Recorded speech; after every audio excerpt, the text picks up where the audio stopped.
How can marketers make smarter choices when it comes to evaluating partners and technologies? I'm Noor Naseer for Adtech Unfiltered. Clare Liston gives authentic guidance on how to explore data, measurement, and platform dynamics for modern media strategy. At the time of recording, Clare was leading media and audience strategy at Discover Financial Services. She's since transitioned to an executive director role at WPP Media. We dive into the gap between what's measurable, what's meaningful, and how platform incentives shape outcomes, and why even sophisticated teams can fall into false confidence in what to do about it. Clare offers a clear look at the tough questions that need to be asked and what marketers should be challenging more directly. Let's get into this episode with Clare now. Well, Clare, thanks for joining me today. Of course. You and I were two former Starcom Chicago gals, now working in marketing in differing capacities. You've done a bunch of different things across different industries. If you can give me the 10,000-foot view of what you've been doing both today and historically, sure, that'd be great. As you said, I'm your typical media industry vet. Started on the agency side, working across a handful of different businesses that taught me so much about multiple categories and verticals. About 7 years into my media career, was asked to come client side to help establish the media function at Tyson Foods in about 2016. And when I was there, I held the primary responsibility for guiding multiple brands and their P&Ls on the media front and making sure that the media investment that we made was prudent and effective. So learned so much there in the 7 years I spent there, cut my teeth in CPG, started to understand how impactful media and the spend is to a greater business outcome. From there, I went to Discover, so Discover Card, Discover Financial Services, and I've been working at Discover for the last 2 years on their media and audience strategy. So in a similar capacity, making sure that this investment is productive, is impactful, and also too, we can translate what we're doing across a really large team and a lot of publishing partners and a lot of technology, making sure that this investment is as effective as it can be and that our teams know how to operate with that investment.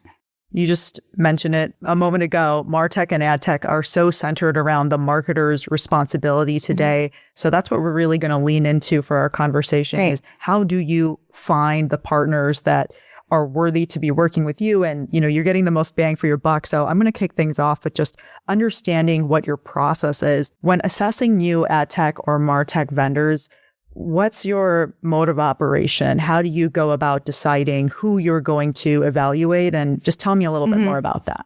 The evaluation fundamentally changes for me based on if I'm coming at it from a proactive sense and just curious and learning more about what a new vendor in the marketplace has to offer, or if I'm coming at it from a reactive sense, which means that we have a serious problem to solve. Ultimately, I feel like most tech adoption comes from the reactive place.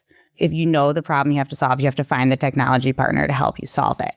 At Discover, I feel like one of the things that I've been really mindful of and really noticed, and it's kind of stuck with me all these years, is that really great sales representatives and really great teams don't sell phony things. When you actually talk to the people and you look these people in the eye and you clock who's in the room, who did they bring, who's the one who talks about the tech. Can only one person actually speak to the tech and do the demo, or is the entire team contributing? If I see an entire team inclusive of salespeople, inclusive of client leads, tech leads, if everyone can contribute and talk about the technology, that gives me a really good credibility check that the technology is something that they all believe in and something that they can all actually utilize and teach others how to utilize. Ultimately, in an organization, if I can't pull back and explain how the technology would benefit those who utilize it, I can't effectively get it sold in. So to me, I'm always, even though the technology is oftentimes shiny and incredible, I'm still looking like the humans in the eye to see if the team can talk to it. And that's usually my first test. Yeah. I think gut check wise, if people have energy around what it is that they're doing, then they're inherently going to be more knowledgeable and that's going to show up in the room. And it's hard to be phony about that. You just used the word shiny a moment ago. It's this time where now we're seeing a lot of both authentic new innovation, but also there's been a lot of iterative, sometimes not so valuable innovation that's out there. How do you really decipher between when you're looking at something that's a shiny object versus something that is actually valuable and new for you? Yeah, I'm just, this is going to sound like too quick. But when someone who is talking to me about the technology is using too many fancy words, I instantly lose faith in their product. Because if they have to have all these fancy words to explain what it is their technology does for real business application, if they have to use the fancy words and they can't unuse the fancy words, it just tells me that they're too deep in the cell and they're not actually a user. When I'm looking at these shiny objects, and they are shiny, some of them are very cool, and the people, it's not just the big words. When they're doing the demo and they're taking you through it, I get a lot of what I understand about the technology from curiosity, right? Like if I don't have the need for it right now, could that tool be used for this? Have you seen other industries ask for this tool to be used in this kind of case? What other case studies have you had? And asking really specifically questions about other clients and industries and verticals that this technology has applied to. I ask them straightforwardly, who are you competing with? Who else am I going to hear from that has a similar technology? And why is yours better? And I feel like that actually is an energizing question sometimes. Some people may get on the defensive when you ask them really directly, how do you make money? Or who's your competitor?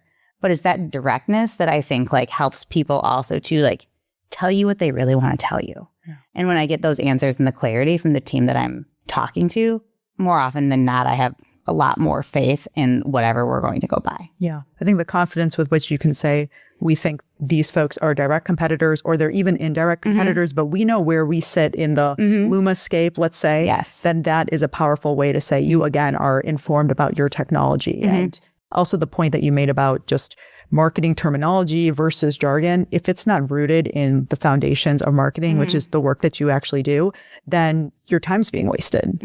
So there's a lot of value in that mention as well. People are not always ready to jump in with both feet and instantaneously, especially a big commitment, whether it's big dollars or it's going to take a lot of integration work, labor on the part of your team. How much does proof of concept play into, or testing prior to making a full-blown commitment look like for you at Discover, or just in your history as a marketer? Yeah, it depends on the organization you're in, but at Discover, by the time that you're testing something and have done all the paperwork to get it tested, you should probably be pretty sure that it's the solution you want to use.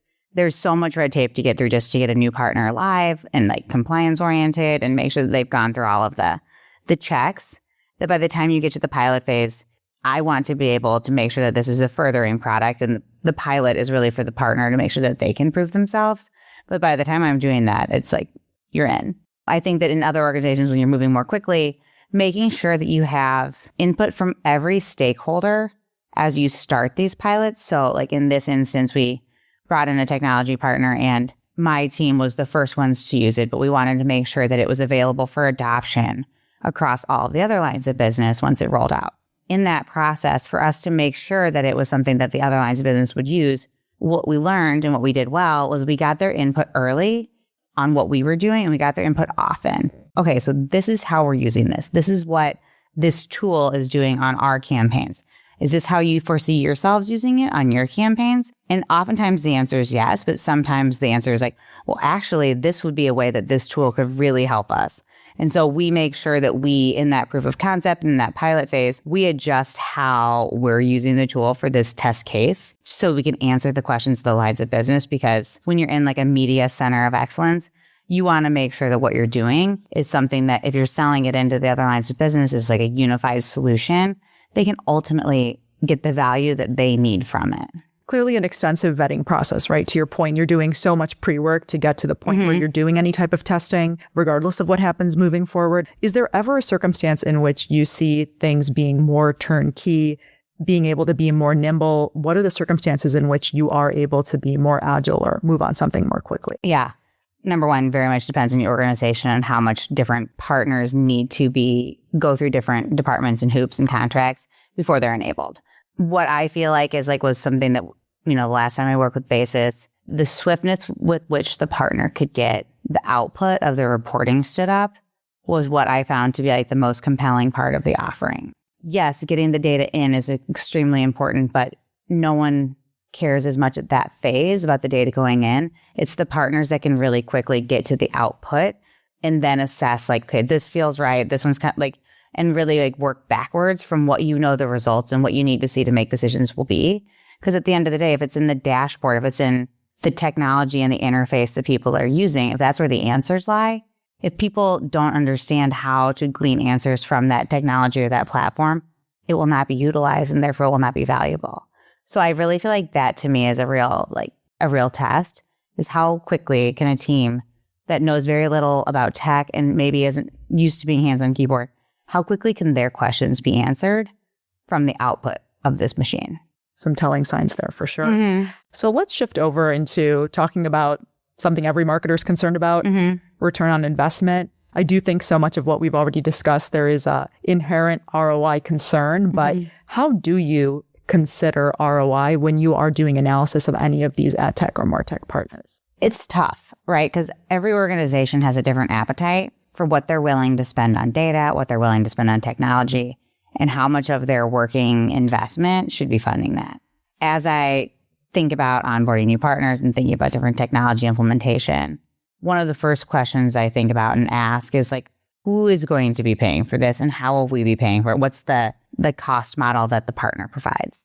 And with that, it's, how are you thinking about this as like a bulk cost that is funded from multiple lines of business together, or is it part of your working media CPM? Most of the solutions that I feel like get implemented the most swiftly are those that are based on a working media CPM. And for me, that's easiest because I'm constantly looking at those costs and saying, how much can we bring this up? Could we bring the cost up and still be as effective as we want to be? Do we need to bring the cost down to give ourselves better statistical opportunity to be successful? How do we balance the cost of the media that we're buying? And does layering this technology into that cost, is it helping us or is it hurting us?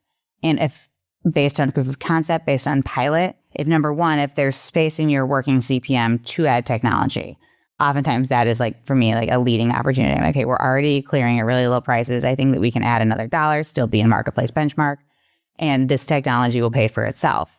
How does it pay for itself? To me, I go back to the problem. What was the problem we were setting out to solve? Does it save us time? Does it give us clarity of insight? Does it, help us remain in brand safe places? Does it give us better opportunities to reach audiences in unique places? Because there's a checklist of things for me that in my mind, those things will ultimately result in more value for the end consumer, right? If the technology helps us put our ads in better, stronger, more contextual places, if the technology makes our ads pop off the screen, whatever the technology is that you're buying, if it, at the end of the day, makes the user's experience better, then the cost will not matter if the impact of what you've spent does a better job of communicating your goals. You said you have a checklist in your mind. How much of that has also become institutionalized? Are there hard frameworks that exist for other people to lean on when Clare Liston isn't available or you need somebody else to lean in? What does that look like? I mean, again, I look at cost. First and foremost, if we're thinking about this as a cost-based model, is it a percent of the total? Is it a flat fee? A straight cost? And then based on the cost of everything else you're doing, does that make sense for you and for your organization? But in getting to the cost question, make sure you know what your organization's appetite for that cost is. And then I think about it as okay, will in some way this technology make the consumer experience with our brand more effective, right? Is there an effectiveness opportunity? Whether it's viewability, whether it's frequency management, any of those. Does this technology give us a chance to find a unique audience? And does this technology save us time? All of those places, I feel and also too, does it offer opportunity for swift, sharp insights that we can action on, right? So if those 5 things is my quick checklist in my head, if those things are true, then I'm usually okay, this is something that's pretty easy to get to leadership on, right? We can either get to market faster, our team spend less time doing rote work. Those are things that resonate with executive suites. And they're usually pretty on board with tools that help them do that. Sometimes there's just a surplus of tools and people get really overwhelmed and they don't understand the value that this one creates versus what they already have. And I think that that's a little bit of the challenge that we're in right now. If there's solutions that are present and sold in, a lot of what you want to bring in has to complement that solution or live alongside it or work in parallel. And that's actually harder to navigate than evangelizing a net new solution. I would much rather be we don't have one of these, let's get this, versus trying to make sure that you can exist alongside something else that already exists. How often do you push an existing partner, because you've done all this heavy legwork to work with somebody, and you turn back to them and say, I need to know where things are going from a roadmap perspective, because it's always on the table to go turn to an alternative opportunity. Sometimes you need to do it because, like you said, you've got a lot of tech already in-house. What does that questioning process look like to make sure that what you're using and what you have been using continues to take you into the future? I always think about it too, like if for some reason someone on the team who owns this contract wasn't, like they left the organization tomorrow and the contract just fell off. Like, who would be the first person impacted, and what would they say, and what would they do, and what would their reaction be? So I come at it from like more of like a defense place than offense place oftentimes. Like, what would happen if we lost this technology? But I think that from like a future-proofing perspective, that's on the marketer to make sure that they understand what the tool can offer that's not employed. I had a vendor recently say like, we're a buffet, and if you only want to eat that part, that's fine. There's value there, but if the rest of the buffet is welcome too as well. And so I think that that's all part of like, if you are a vendor and you're a provider, making sure that the work that you're doing is keeping the buffet stocked. Your partners don't need to buy everything, but potentially like, okay, would there be an opportunity in a multi-year deal for that you guys to make a fee arrangement if they're only using this part of technology and they pay up front? Like there's lots of ways to negotiate the value there that aren't just like, hey, we need to move on to a different, like I think that moving to a different vendor should be your last option if the partner you've worked with has delivered on your expectations and capability for the time that you've been with them. There's a lot of competition in the technology space, so understand how that happens. Yeah, I know all about that part.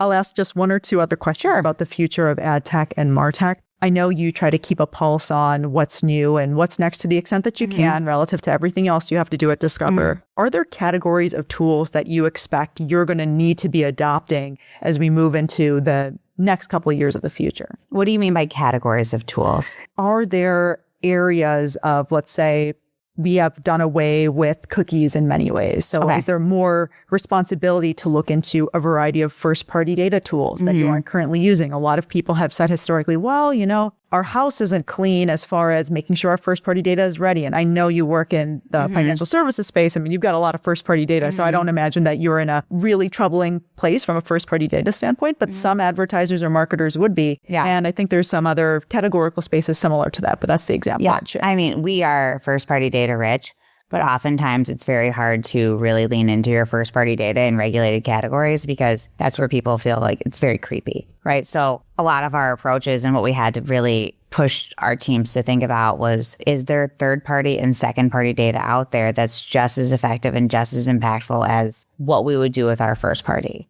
Our goal is to reach prospects, right? So our first-party data is only as, a really huge asset for that goal if we're modeling it to find more people like who we already have. We have the people we have. We want different people. We want new people. And they're multifaceted. From that perspective, we thought about it as like finding people based on demonstrated behavioral insights that could tell us that what we offer really speaks to them. I'm going to have us land on one final question for our chat since the time is just flying by over here. But if you had to choose one area of your tech stack, martech and Adtech combined, that you would keep optimizing, what would it be and why? I feel like the running challenge that we're going to have, especially as we allow algorithms to take the wheel a little bit. What I'm longing for is for my tech stack to have AI embedded so that in the bid waterfall, it can assess how many other competitive advertisers are bidding for the same person. Thinking of it as like a frequency score, like a saturation score. I can keep tabs on how often I have communicated with one person. However, I have no line of sight to how often my competitive set has also competed for that person and created this sea of sameness from a user experience. At the end of the day, like if you click once on an ad or like blink at an Instagram ad, next thing you know, you're getting just an onslaught of ads about the very same thing. And I don't think that as marketers, we're paying enough attention to that. I think that there's so much technology from like contextual AI and image-based AI that we could be building into the tech stack to help advertisers and help our the clients thwart that issue and stand out better or pay more for somebody who isn't as saturated. I would suggest you bring that to the attention of some tech providers and see what they say. I don't know what the viability is, but I feel like traction. And then it's also too like competitive tracking tools, especially in digital, are no offense to anyone. they do feel woefully behind. Sure. Right. And it's because there's no competitive advantage. There's no money to be made in providing better competitive tracking. Not enough, at least. Not enough at the pace of like actual ad spend. So how do we start to bring that like legacy process and products forward as like a viable option alongside all these tech companies that are selling the same tools that could solve that issue as targeting options? So many ideas. Yeah. I was going to say, Claire, you're a big ideas person, and I love that about you as a leader. So, Thank you. Of course, there's always room for more conversation with you, but we'll save it for next time. Thanks so much. It's been fun. Thanks. A big thanks to Clare Liston for bringing her candid and thoughtful perspective to the realities of analyzing partners and platforms for marketing and media campaigns. If this conversation sparked new questions or challenged how you're thinking about your own strategy, we'd love for you to subscribe to the show or tell a friend. We'll be back soon with more unfiltered conversations. Until then, I'm Noor Naseer for Adtech Unfiltered.